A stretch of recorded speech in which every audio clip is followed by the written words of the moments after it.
लिखो ये बच्चा लो आज का लेक्चर 3 होगा ना 4 होगा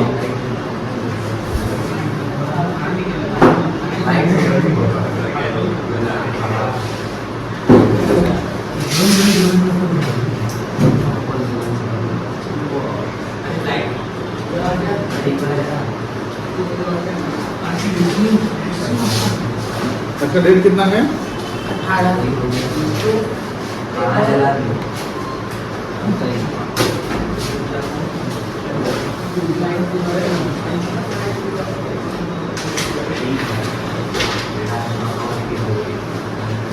फॉरेन कंपनी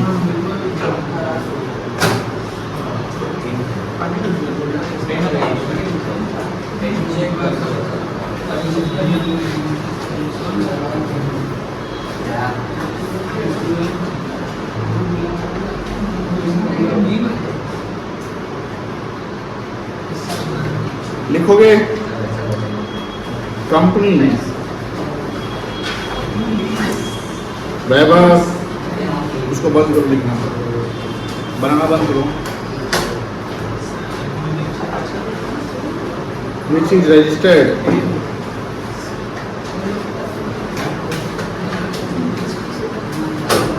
or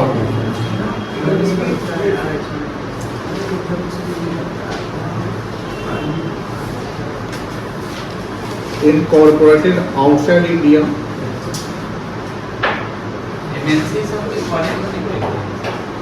नहीं एमएनसी अब इंडियन कंपनी फॉरेन बिजनेस करती है तो फॉरेन कंपनी नहीं कहलाएगा फॉरेन कंपनी वही है जो बाहर की कंपनी इंडिया में बिजनेस कर रही है रेवेन्यू जनरेट कर रही है कंपनी विच इज रजिस्टर्ड और incorporated outside India but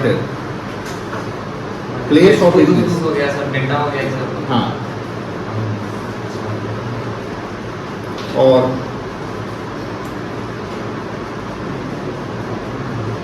revenue generated in India is called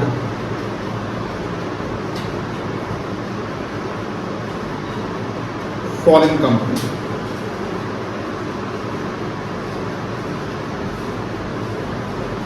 Example: Meta,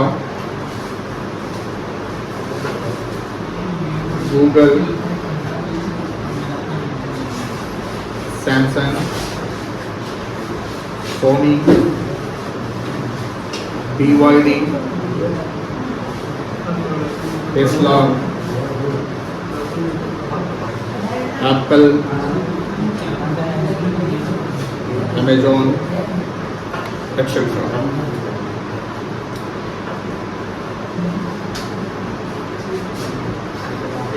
Listed company.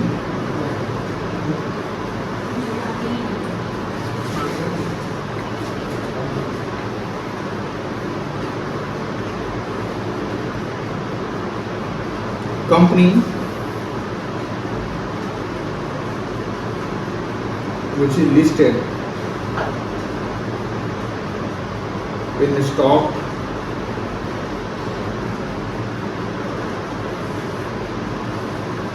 exchange.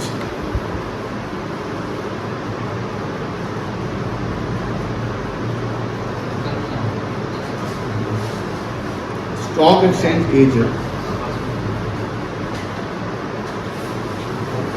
Secondary market.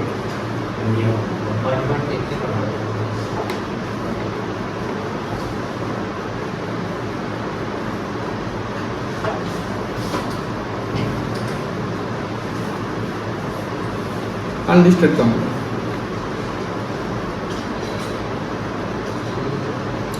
Company which is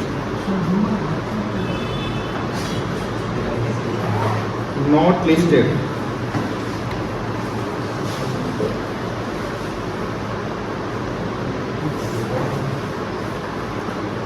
in a stock exchange.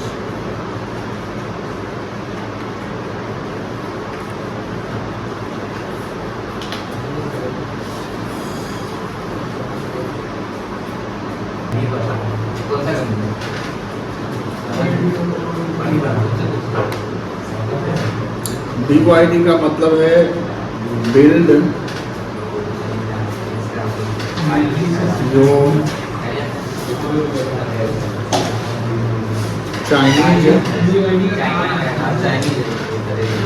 Car company Tesla के टक्कर का है, समझ गए ना? जैसे Grok और चैटजीपीटी हो गया ना, उसके बाद BYD और टेस्ला हो गया।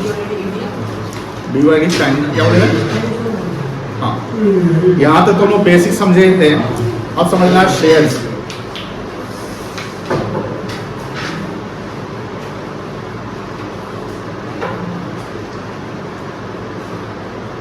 Issue of shares.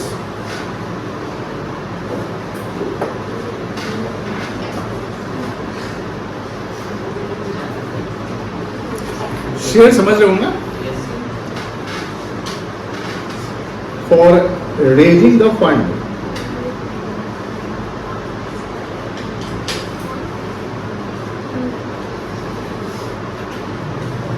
From market,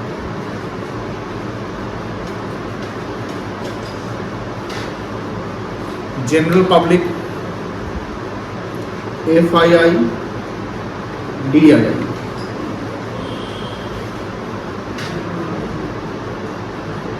company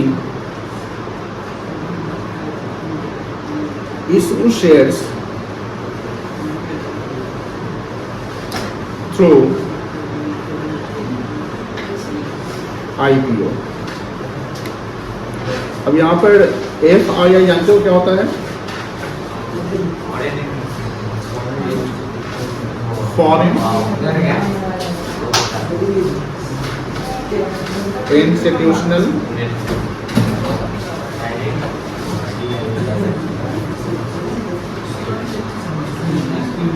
investment.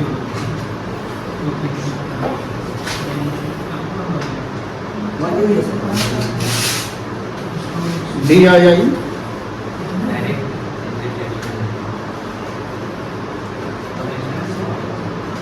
Domestic institutional investment. IPO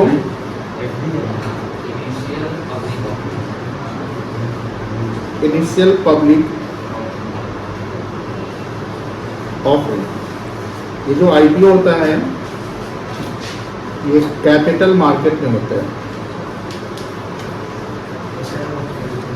capital market में प्राइमरी मार्केट आएगा, वहां से फंड कंपनी रेज करती है। कैपिटल मार्केट जो है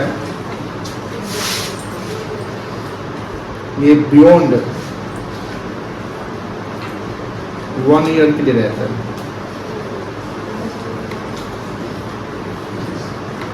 अब इसमें बहुत सारे कीवर्ड्स है, समझना पड़ेगा तुमको, ठीक है ना? जैसे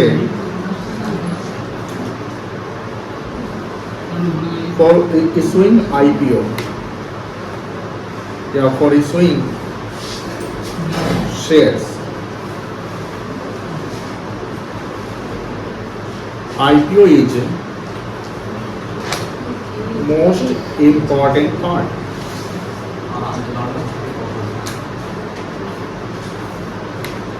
और IPO कैसे लाते हैं? By issuing prospectus. कंपनी क्या इशू करती है? प्रोस्पेक्टस। अब प्रोस्पेक्टस क्या है? डॉक्यूमेंट्स ऑफ कंपनी है।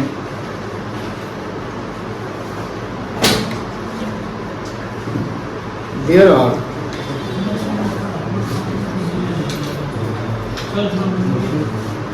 3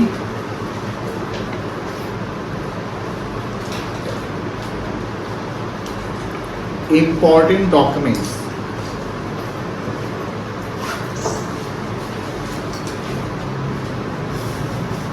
of company। पहला है MOA, इसका फुल जानते हैं?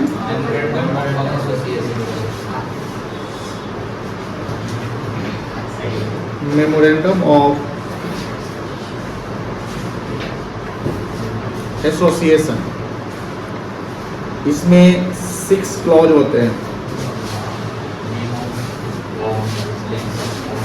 6 क्लॉज क्या क्या है? Name clause,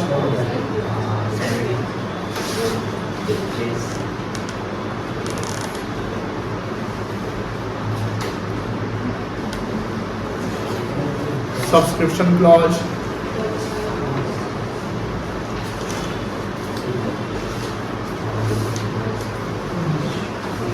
object clause,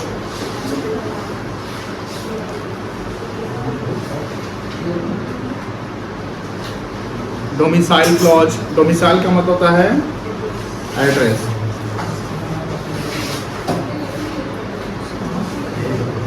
capital clause और एक और है library clause.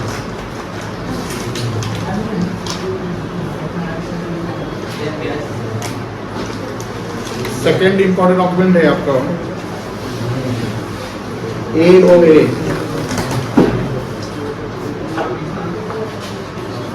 Article of,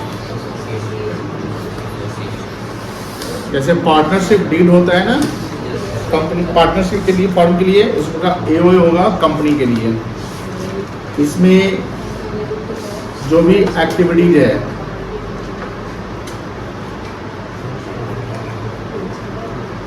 of company वो मेंशन किए जाते हैं, like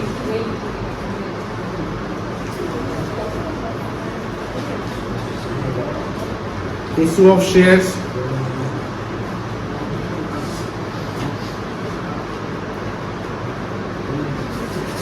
forfeiture of shares,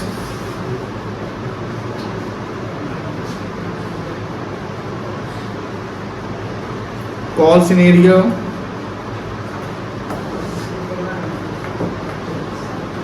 reissue of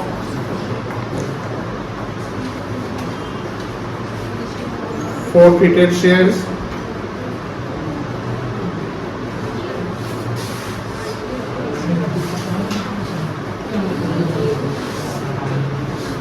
reserve capital,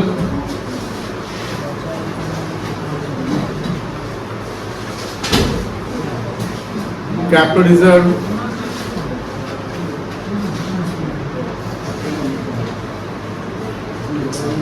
appointment of director,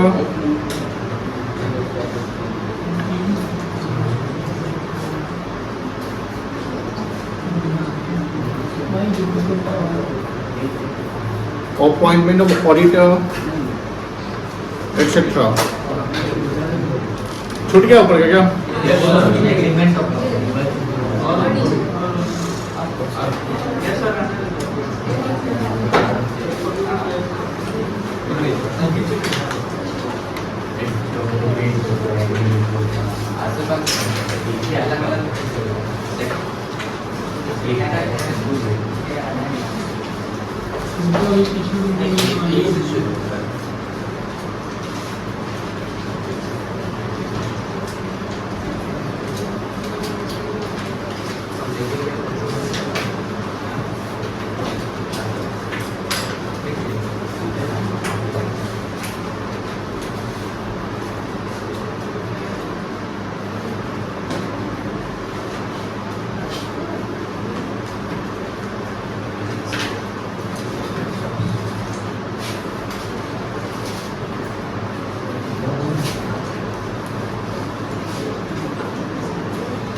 Thirdly, go prospectus.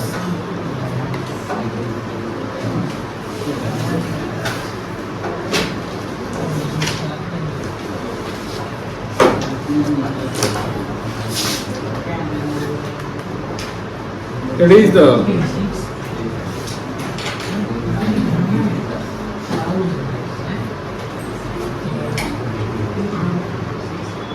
booklet of company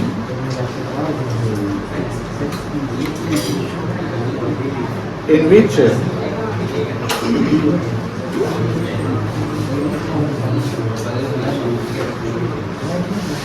all relevant information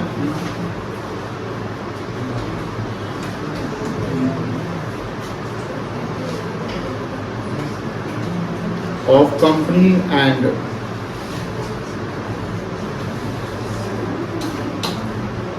its shareholding pattern are mentioned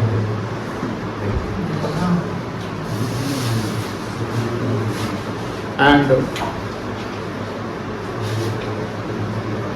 is provided to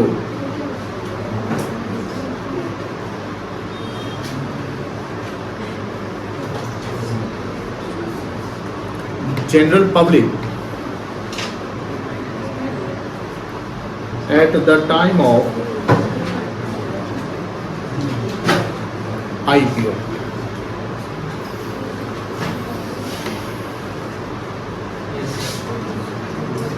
हो गया?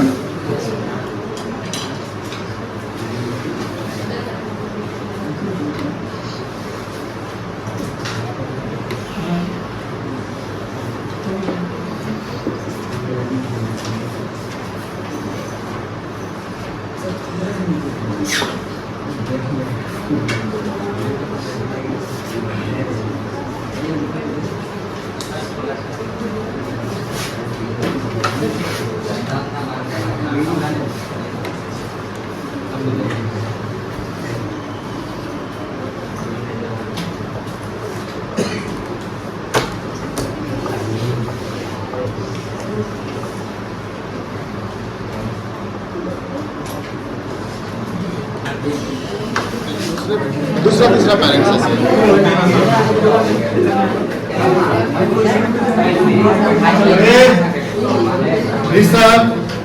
अब बात नहीं करो। अब देखो सुनो यहाँ पहले,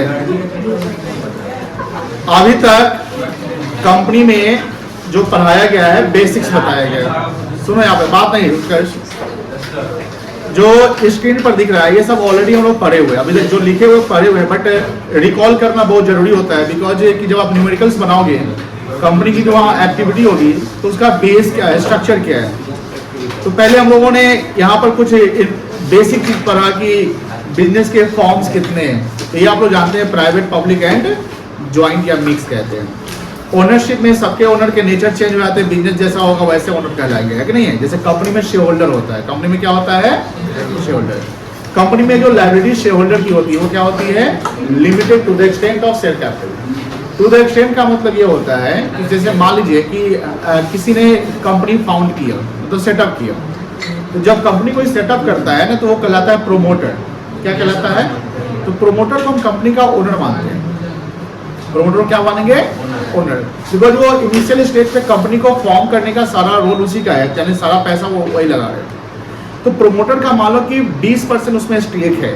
20% स्टेक समझ रहे हो, जैसे हमने मुकेश अंबानी का समझाया था कि 50.39% जो स्टेक रिलायंस इंडस्ट्रीज में है, इसका मतलब Mukesh Ambani is the promoter of the Reliance industries, जहाँ पर उनका कंट्रोल 50.39% है।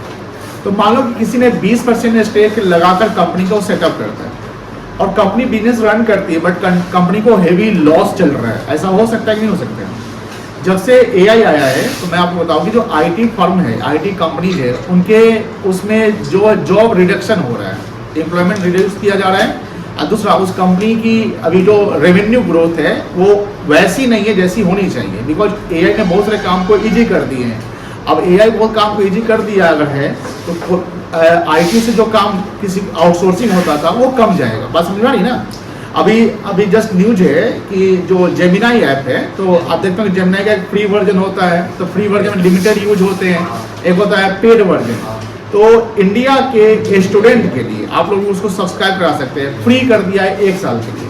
मतलब कि जेमिनाई का जो प्रो वर्जन होता है ना वो फ्री हो गया है यूनिवर्सिटी स्टूडेंट के लिए, यानी आप जब 12th पास आउट करोगे तो आप उसका ले सकते हो। अब एक नया एक एयरटेल ने भी ऐप लॉन्च किया है, ये देखो, ये भी फ्री कर दिया गया। जो एयरटेल का यूजर है, एयरटेल का जो यूजर है, ये फ्री कर दिया गया इंडिया में 1 साल के लिए, जबकि इसके जो प्राइस है आई थिंक 18-17 हज़ार रुपये, चैट जीपीटी का 24,000 रुपया लगता है साल का। अब ये सब कहीं ना कहीं कंपनी को नुकसान करता है। तो हमने बस बताया कि मान लो किसी ने 20% लगा के स्टेक लगा कंपनी सेटअप किया, कंपनी हेवी लॉस में चल रही है। अब हेवी लॉस का मतलब क्या है कि आप अपनी लायबिलिटी का पेमेंट प्रॉपर नहीं कर पा रहे हैं। तो उस केस में क्या होता है कि इंसॉल्वेंसी का सिचुएशन आएगा। जब कंपनी के इंसॉल्वेंसी का सिचुएशन आएगा तो उस केस में जो प्रोमोटर या शेयर होल्डर जिनके कंपनी में पैसे लगे हुए हैं वो उतना ही तक लायबल है पेमेंट करने के लिए। अगर 20% आपने इन्वेस्टमेंट कर रखा है तो आपका डूबेगा कितना, 20%। पर्सनल प्रॉपर्टी नहीं बिकेगा। जैसे आपने रिलायंस कम्युनिकेशन का या रिलायंस इंफ्रा के ओनर का नाम जानते हो, अनिल अंबानी, ठीक है ना।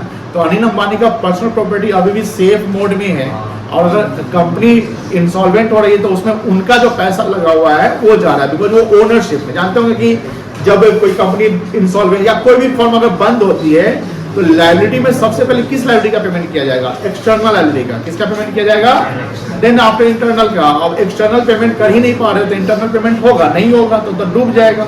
इसलिए कंपनी में जो शेयर होल्डर्स होते हैं उनकी लायबिलिटी लिमिटेड की गई है, ठीक है। देन आफ्टर आपका फाइनेंशियल स्टेटमेंट, कंपनी का फाइनेंशियल स्टेटमेंट प्रिस्क्राइब फॉर्मेट में बनता है। सेक्शन कितना है इसका, 129 है। शेड्यूल 3 पार्ट 1 में बैलेंस शीट बनता है और पार्ट 2 में क्या बनता है, statement of profit and loss account बनता है।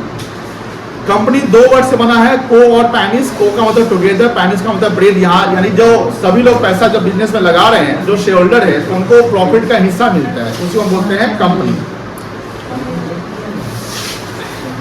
कंपनी का डेफिनेशन जो दिया गया है सेक्शन 2 क्लॉज 20, सेक्शन 2 क्लॉज, ये सेक्शन है और ये क्या है बेटा, क्लॉज है, कोई दिक्कत नहीं है। कंपनी के डेफिनेशन से कुछ फीचर बन रहे हैं। कंपनी इनकॉर्पोरेटेड एसोसिएशन है।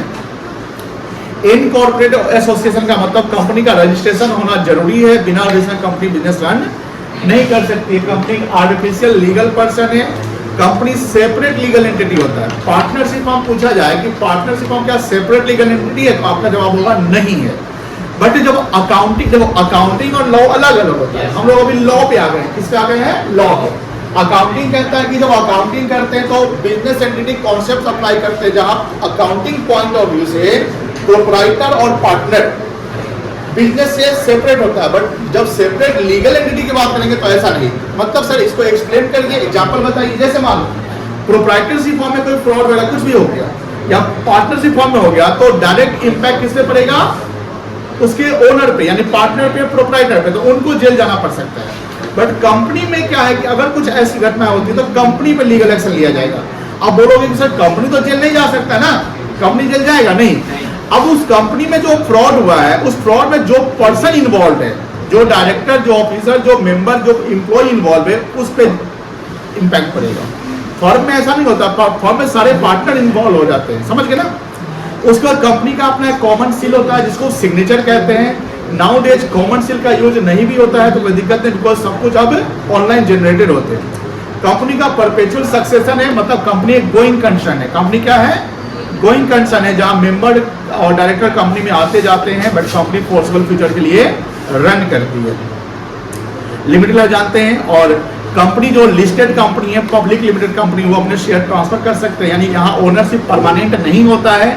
आप जब शेयर खरीदते हैं तो आप ओनर बन जाते हैं, आप फ्रीली, आप इंडिपेंडेंट है, उस शेयर को जब तक आप होल्ड कर सकते हैं कर लीजिए। इसलिए कंपनी जो शेयर इशू करती है वो कैपिटल मार्केट में करती है, जो 1 ईयर के ऊपर रहता है। मतलब कि हमने किसी कंपनी का आईपीओ खरीदा, अब आईपीओ में शेयर खरीद लिया, हम रखे हुए हैं 10 साल, 15 साल, 20 साल से।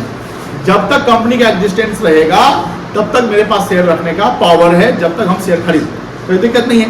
लेकिन ये होता है कि जब कंपनी में शेयर होल्डर शेयर खरीद लेते हैं और उनको प्रॉफिट लगता है, या उनको लगता है कि नहीं अब दूसरे कंपनी में हमको इन्वेस्ट करना चाहिए, पैसा वहां से निकाल ले, तो अपने ओनरशिप को ट्रांसफर कर सकते हैं। क्या कर सकते हैं बेटा?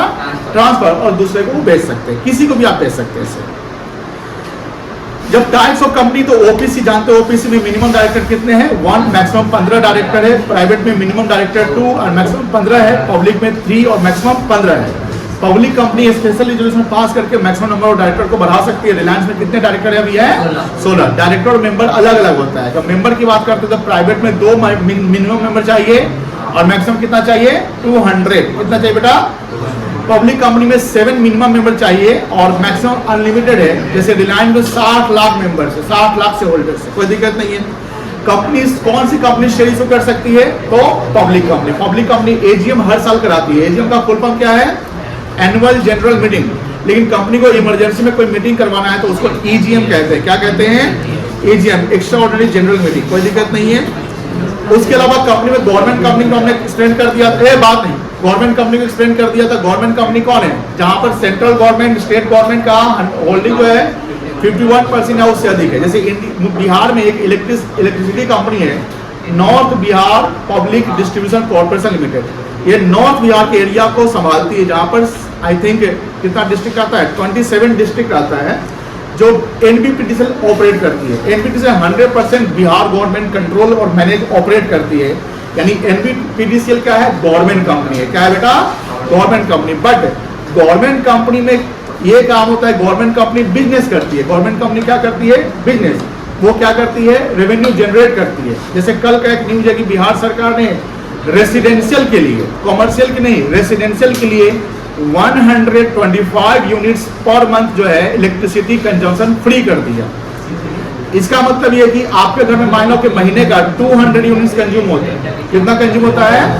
तो आपको 125 यूनिट्स का पैसा नहीं लगेगा। कितना यूनिट का लगेगा? जो रिमेनिंग जो 75 यूनिट्स है उसका लगेगा।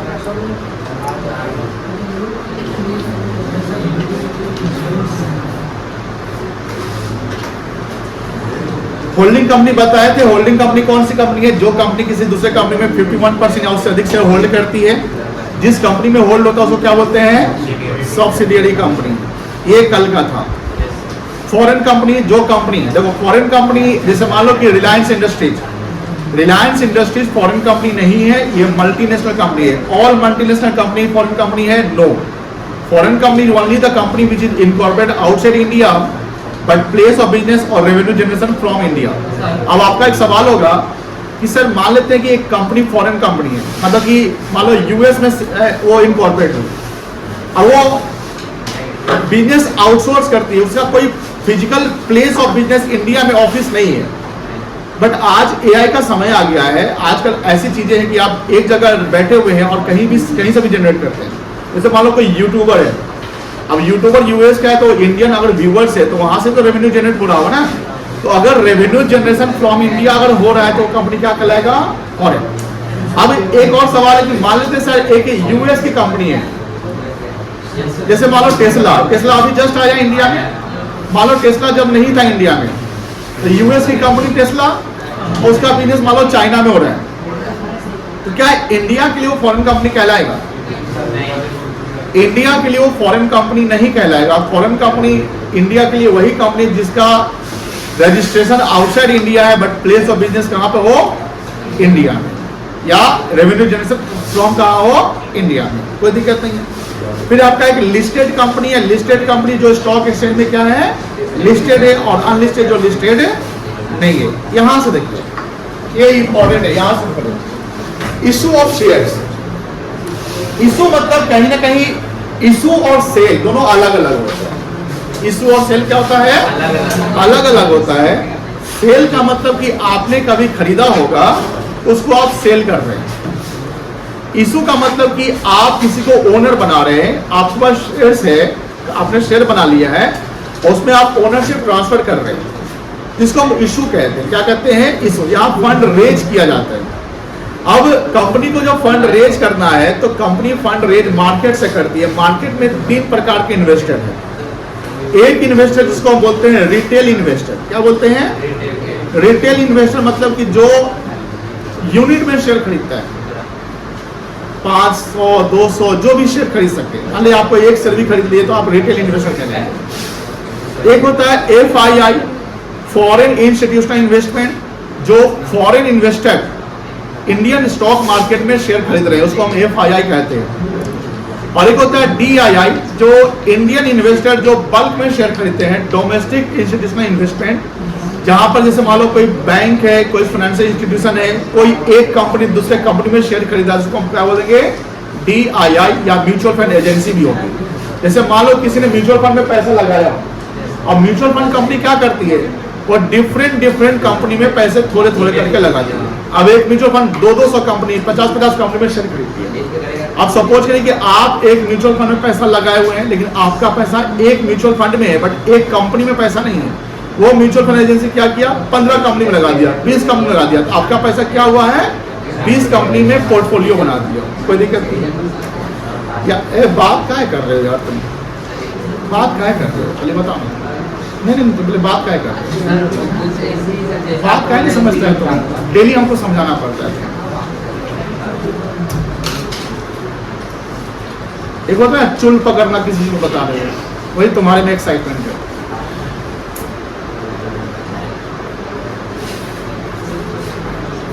थोड़ा भी मैनर नहीं है, समझा रहा है टीचर सामने तो बतिया। चुप रहो एकदम। डाउट हो पूछो, उसको डाउट है वो हमसे पूछेगा, उसको शांत डाउट है क्या है, उसे पूछता है, खुद बता रहे। देखो आप एक काम करेंगे रिसर्च जी, क्लास में 9 बजे ओवर हो जाएगा। रिसर्च 9 बजे ओवर हो जाएगा, 1 घंटा बाहर में जाके लेक्चर सबको देना, पकड़ के बोलना है। सुना बता रहे कुछ भी बताना हो 9 बजे के बाद बताओगे, और तुम मेरे सामने अब 10 बजे तक रहेगा बाहर में, और सबको पकड़ के बताएगा, लेकिन साफ से चुप रहेगा।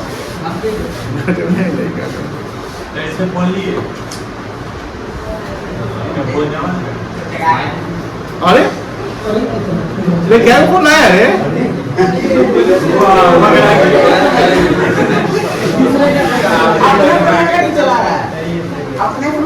फोन जिसका है लेकर आओ, वो फोन लेकर आइए, लाइए वो फोन किसी का है, लेकर आइए, लाइए लाइए। अब वो फोन हमको दो, जिसका भी हो।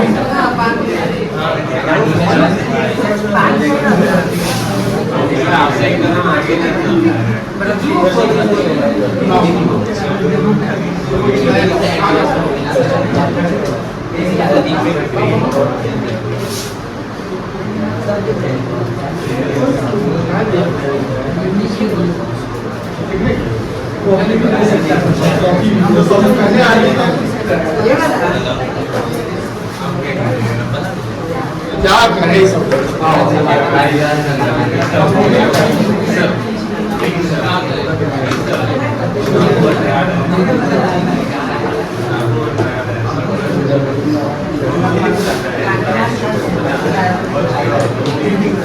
आप लोग कंपनी नहीं पढ़ रहे हैं।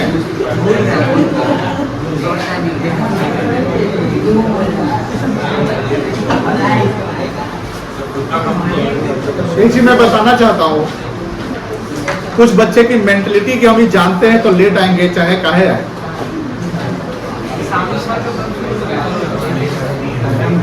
चेंज योर मेंटलिटी जिनकी भी है, आप जितना भी जानते हैं फिर भी आइए, हो सकता है कि कुछ नया चीज सीख लिया। समझे साक्षी जी? नहीं सर, ये लेट किया है। वो नहीं आए चाहे आए उससे क्या मतलब है? ये उठा के लेट खाना भूख तुमको लगेगा तो खाना खाएगा। तुम अपना 7 बजे आओ, 8 बजे आएगा, तुम उसके चक्कर में क्या रह रहा है? और इसके चक्कर में बुलाया 7:10 पे, निकलता है 7:35। अच्छा। चलो ए सुनो, यहाँ ए बात नहीं करोगे अब ये इंपॉर्टेंट फेज शुरू हो रहा है आपका, इशू ऑफ शेयर्स। हमें यही पढ़ना है सर। कंपनी को जो फंड रेज करना होगा तो कंपनी शेयर इशू करेगी। इशू करेगी इसका मतलब क्या है कि कंपनी शेयर इशू करे तो कंपनी को फंड मिलेगा, इन्वेस्टमेंट कोई करेगा। इन्वेस्टमेंट करने वाले 3 इंस्टीट्यूशन या 3 ऑर्गेनाइजेशन टाइप के लोग होंगे। एक आपका रिटेल इन्वेस्टमेंट, एक आपका फॉरेन और एक आपका डोमेस्टिक। जो शेयर इशू होता है वो शेयर किस मार्केट में इशू होता है ये समझिए। शेयर इशू फाइनेंशियल मार्केट में होता है। हर चीज का एक मार्केट होता है। फाइनेंशियल मार्केट 2 होते हैं, एक होता है आपका मनी मार्केट और एक होता है कैपिटल मार्केट। क्या होता है बेटा? मनी मार्केट और एक होता है कैपिटल मार्केट। मनी मार्केट में फंड जो रेज किया जाता है वो फंड 1 साल के अंदर वाला होता है। जैसे मान लो एक बैंक को अगर पैसे की जरूरत है तो दूसरे बैंक से कुछ समय के लिए पैसे रेज कर सकती है, फिर वो पैसा चुका देगी। बट मनी मार्केट में कितने साल का ऑपरेशन होगा? 1 ईयर। लेकिन एक फाइनेंशियल मार्केट है आपका कैपिटल मार्केट, जहां कैपिटल मार्केट में 2 मार्केट हो गए, एक प्राइमरी और एक सेकेंडरी हो गए। तो कंपनी जो आईपीओ लाती है, तो आईपीओ हमने कल बताया था कि कंपनी को यहाँ पैसा मिल रहा है तो कंपनी को पैसा लॉन्ग टर्म के लिए, कंपनी पैसा ले ली है, अब वो पैसा लेकर कंपनी ने शेयर दे दिया आपको। वो शेयर आप जब तक होल्ड कर सकते हैं करिए, तो वो हो गया लॉन्ग टर्म। क्या हो गया बेटा? तो ये प्राइमरी मार्केट में होता है जहां 1 साल के ऊपर तक पैसा रखा जाता है। अब आपके मन में सवाल है, सर ऐसा हो सकता है कोई कंपनी बना और 6 महीने बंद हो गया? पॉसिबिलिटी रेयर केस में हो सकता है, ऐसे नहीं होता है जनरली। कंपनी जो इशू करती है शेयर तो वो आईपीओ के थ्रू करती है। किसके थ्रू करती है? और आईपीओ के थ्रू करती है तो कंपनी एक डॉक्यूमेंट मार्केट में इशू करती है पब्लिक को, जिसको हम प्रोस्पेक्टस कहते हैं। क्या कहते हैं? प्रोस्पेक्टस। हमने इसका बताया होगा प्रोस्पेक्टस, हमने 197 कम्युनिकेशन का प्रोस्पेक्टस आपको दिखाया होगा। प्रोस्पेक्टस कहीं ना कहीं 500, 600, 700 पेज का डॉक्यूमेंट्स होता है, बुकलेट होता है, जहां कंपनी की हर बातें मार्केट में अवेलेबल होती है कि when you are going to invest in the company you have to know about the company. तो कंपनी के लिए एक इंपॉर्टेंट डॉक्यूमेंट क्या है आपका? प्रोस्पेक्टस। बट कंपनी के लिए जो प्रोस्पेक्टस ही डॉक्यूमेंट नहीं है, 3 डॉक्यूमेंट इंपॉर्टेंट है। इसके अलावा भी डॉक्यूमेंट होते हैं बट 3 डॉक्यूमेंट इंपॉर्टेंट है। पहला है memorandum of association. Memorandum of association company का चार्टर होता है जिसको बार बार चेंज नहीं किया जाता है। बार बार चेंज किए नहीं करने का मतलब क्या? कभी चेंज नहीं होगा, नहीं चेंज किया जा सकता है। जैसे जोमेटो लिमिटेड नाम का एक कंपनी था, जोमेटो ने अपने कंपनी के नाम को इटर्नल कर लिया। क्या कर लिया? तो यहाँ पर जोमेटो ने नाम को अगर चेंज किया है तो क्या वो अपने डॉक्यूमेंट्स में कहीं ना कहीं मॉडिफिकेशन कहीं ना कहीं लिखा होगा ना, तो वो अपने डॉक्यूमेंट के MOA में, किसमें बेटा? MOA के एक क्लॉज जो है नेम क्लॉज, उसको चेंज कर दिया। अब जोमेटो का जो MOA देखेंगे तो MOA के क्लॉज नेम क्लॉज में जब जाएंगे तो वहां इंटरनल दिखेगा। क्या दिखेगा? तो अब इंटरनल, तो कंपनी अपना नाम क्या हमेशा डेली, हर महीने, हर साल चेंज करती है? ऐसा नहीं है। सिचुएशन के अनुसार या उनको लगता है कि कंपनी का नाम चेंज करते हैं तो चेंज कर देंगे। तो MOA हमेशा मॉडिफिकेशन में नहीं आता है, अमेंड नहीं होता है। इसमें 6 क्लॉज होते हैं। कितने क्लॉज होते हैं? 6 क्लॉज। पहला क्लॉज आपका नेम क्लॉज, नेम क्लॉज जहां कंपनी का नाम होता है। दूसरा क्लॉज है सब्सक्रिप्शन, कंपनी अपने शेयर को सब्सक्राइब करवाती है। जैसे आईपीओ में इतना कंपनी ने इशू किया, तो हमेशा आईपीओ कंपनी का नहीं आता है। अब कंपनी ने आईपीओ लेके आपको 10,000 करोड़ रेज करना है, 10,000 करोड़ सब्सक्रिप्शन के लिए लाना है, तो वो हो गया आपका सब्सक्रिप्शन क्लॉज कि 10,000 करोड़ का कंपनी ने सब्सक्राइब करवाना है। थर्ड है आपका ऑब्जेक्ट क्लॉज। ऑब्जेक्ट क्लॉज का मतलब कंपनी का क्या ऑब्जेक्ट है, पर्पस ऑफ बिजनेस। जैसे जोमेटो अगर जो बिजनेस कर रही है, अगर जोमेटो सोचे कि हम कार मैन्युफैक्चरिंग करेंगे, तो कार मैन्युफैक्चरिंग जोमेटो का भी ऑब्जेक्ट नहीं है, लेकिन वो सोचते कि हम कार मैन्युफैक्चर करेंगे, तो कहीं ना कहीं जोमेटो कंपनी अपने ऑब्जेक्ट को क्या करेगी, चेंज करेगी। इसके लिए आरओसी को बताना पड़ेगा, सेंट्रल गवर्नमेंट से परमिशन लेना पड़ेगा, सेबी से परमिशन लेना पड़ेगा। नेक्स्ट आपका डोमिसाइल क्लॉज। डोमिसाइल में आप अपने कंपनी का रजिस्टर्ड ऑफिस, जो हेड ऑफिस होता है, रजिस्टर्ड ऑफिस वो मेंशन करना पड़ेगा। इसके अलावा कंपनी का कहां ब्रांचेस है वो भी आपको बताने पड़ेंगे। उसके बाद एक कैपिटल क्लॉज, कंपनी का कितना पेड अप कैपिटल होगा, कितना शेयर कैपिटल होगा। एंड लायबिलिटी क्लॉज, जहां कंपनी अपने मेंबर्स की लायबिलिटी क्या रखेगी, लिमिटेड रखेगी। थर्ड है आप सेकेंड है आपका आर्टिकल ऑफ एसोसिएशन। जो कंपनी में पार्टनरशिप, जैसे डीड काम करता है फर्म में, वैसे एओए काम करता है आपको कंपनी में।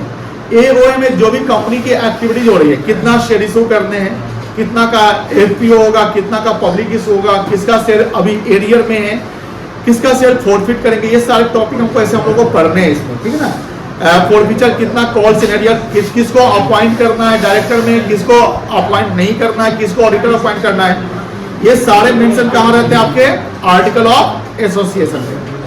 एंड थर्ड है आपका प्रोस्पेक्टस, जो at the time of IPO company issue करती है। कब इशू करती है? At the time of IPO. कोई दिक्कत नहीं है, चलिए आगे लिखिए।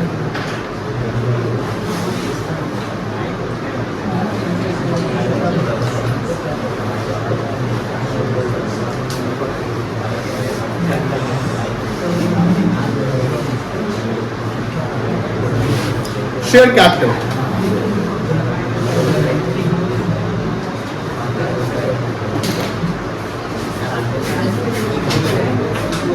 Share capital is the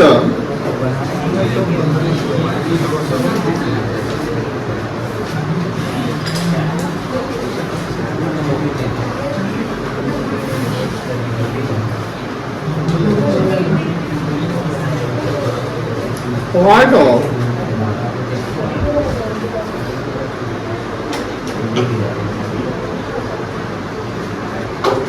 shareholders fund or equity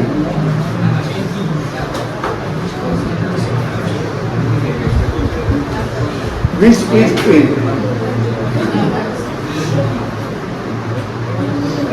monetary value.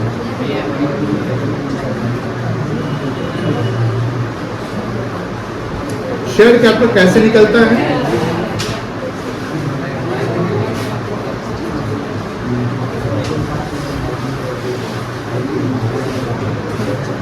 Number of shares into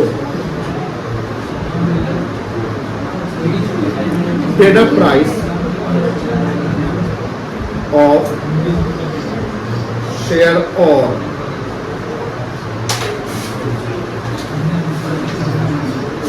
face value of share.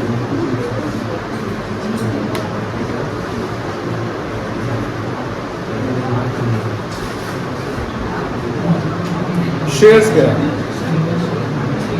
It is in numbers where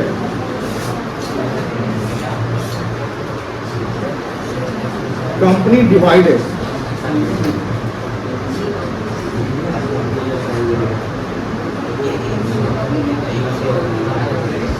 share capital by its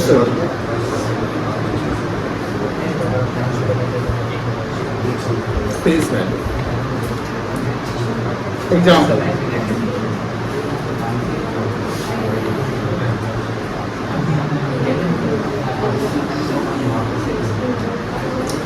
X Limited issued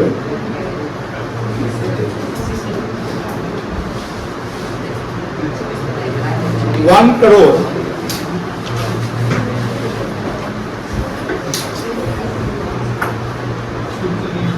equity shares at the rate of ₹10 per share.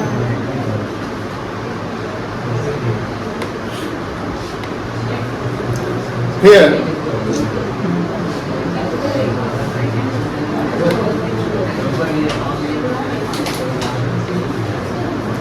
number of shares equals to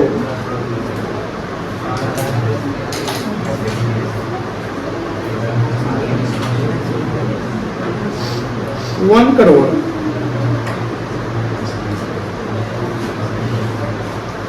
Face value per share equals to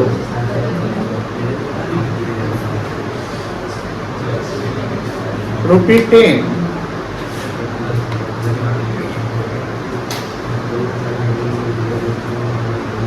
Share capital equals to 1 crore into 10.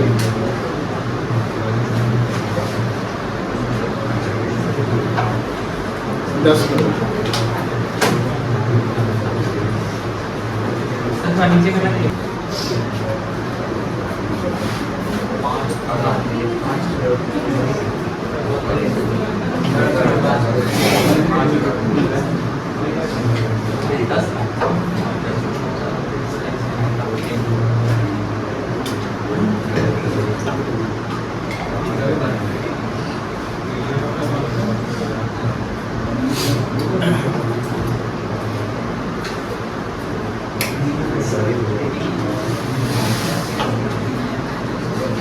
कितना हुआ value बता सकते हो?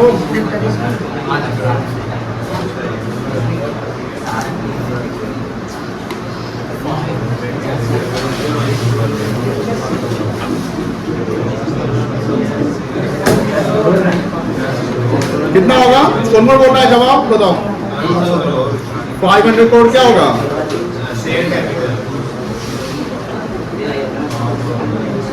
और कोई जवाब देगा क्या? और किसका जवाब 500 करोड़ का? हैंड रेज करो। एक को 0 एक्स्ट्रा लग जाएगा बस 500 करोड़ हो जाएगा।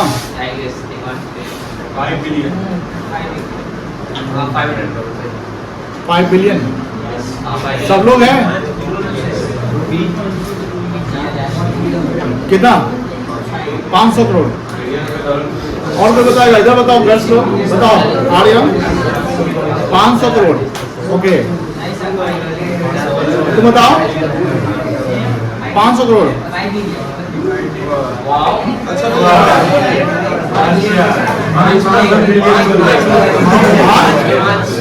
5 करोड़। और कोई?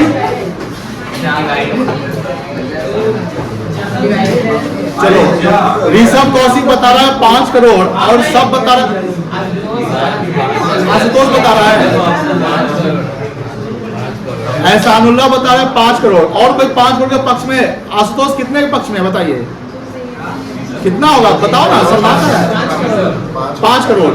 5 करोड़। और कोई? 50 करोड़। और कोई?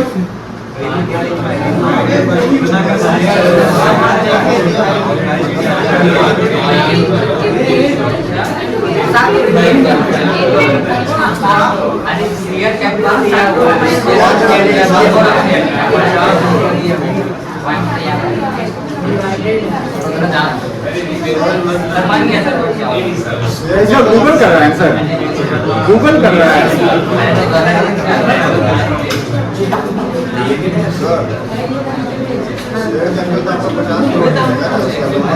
देखो पहले तुम लोगों को ना सवाल पढ़ने नहीं आता। सुनो यहाँ पे 500 करोड़ आंसर इसका नहीं होगा। 5 करोड़ होगा। पहले सवाल एग्जाम्पल 1 समझिए और एग्जाम्पल 2 समझिए। X limited issued 1 lakh equity shares. पहले समझिए ध्यान से। पहले एग्जाम्पल, ये सवाल सब आपको जब क्वेश्चन मिलेंगे तो वहां पर डाउट होगा, फंसिएगा, गलती होगा। ये जो 1 लाख शेयर है, ये नंबर ऑफ शेयर्स है, ये मनी वैल्यू नहीं है, ये नंबर से यूनिट वैल्यू है, ये यूनिट है। क्या है? अकाउंटिंग करते तो मनी का करते हैं। और एक शेयर का प्राइस कितना है? 10 रुपया। तो यहां पर 10 करोड़ इंटू 1 करोड़ इंटू 10 करोड़ यहां पर शेयर कैपिटल हो जाएगा, जो हमने यहां पर बताया आपको। लेकिन आप लोग क्या है ना, आप लोग अपना ना सेंस यूज नहीं करते। आप लोग ना पैटर्न यूज कर लिए कि ऊपर वाला है तो नीचे वाला ऐसे गुना कर दो। अरे भाई इतना आसान होता तो हम तुमसे पूछते कि भैया क्या आंसर होगा। ये तो 1 क्लास का बच्चा भी बता देता, जो तुम जवाब दियो 500 करोड़ का 1 क्लास का बच्चा बता देगा 500 करोड़। तो फिर 1 क्लास में और 12th क्लास में क्या अंतर है? कोई अंतर नहीं है ना। तो अगर आप 12th में है तो अपना माइंड यूज करिए, रीडिंग स्किल बढ़ाइए। सेकेंड एग्जांपल क्या बोलता है, देखो ध्यान से। X limited registered with N authorised capital. जब कैपिटल की बात हो जाएगी तो कैपिटल मनी वैल्यू होता है। क्या होता है? और कैपिटल कैसे निकलेगा? Number of share into paid up value का फेस है, यही ना होता है। तो यहाँ पर हमने बोला कि एक कंपनी का ऑथराइज्ड कैपिटल, यहाँ पर क्या दिया हुआ है? ये क्या लिखा हुआ है? रुपी है। ये नंबर्स नहीं है, ये वैल्यू है। क्या है बेटा? और वैल्यू इसकी 50 करोड़ है, 50 करोड़ कैपिटल है। और डिवाइडेड बाय, ये तो पढ़ना नहीं किया तुम लोग, डिवाइडेड बाय ₹10 पर शेयर। तो यहाँ पर हमने बोला कि number of share, face value और शेयर कैपिटल कितना होगा, ये बताइए। तो फेस वैल्यू जो लिखा होगा कितना लिखोगे आप? 10 रुपया। जब शेयर कैपिटल की बात करेंगे तो कितना लिखेंगे आप? 50 करोड़। शेयर कैपिटल हम गलत जगह। शेयर कैपिटल कितना होगा आपका? 50 करोड़। और जब नंबर ऑफ शेयर की बात करेंगे तो नंबर ऑफ शेयर कितना आ जाएगा?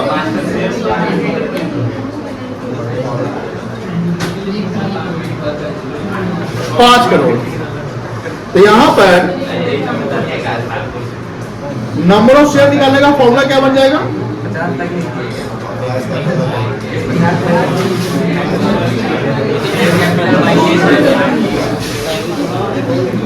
शेयर कैपिटल डिवाइडेड बाय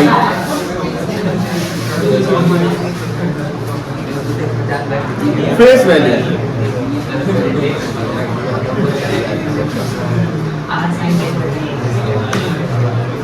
कितना है बेटा?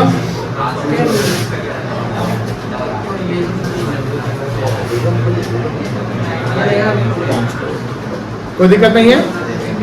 चलिए इसको नोट डाउन कर लीजिए। यहां तक नोट डाउन करने के बाद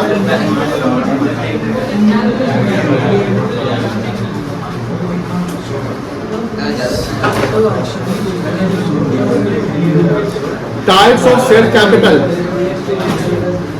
एंड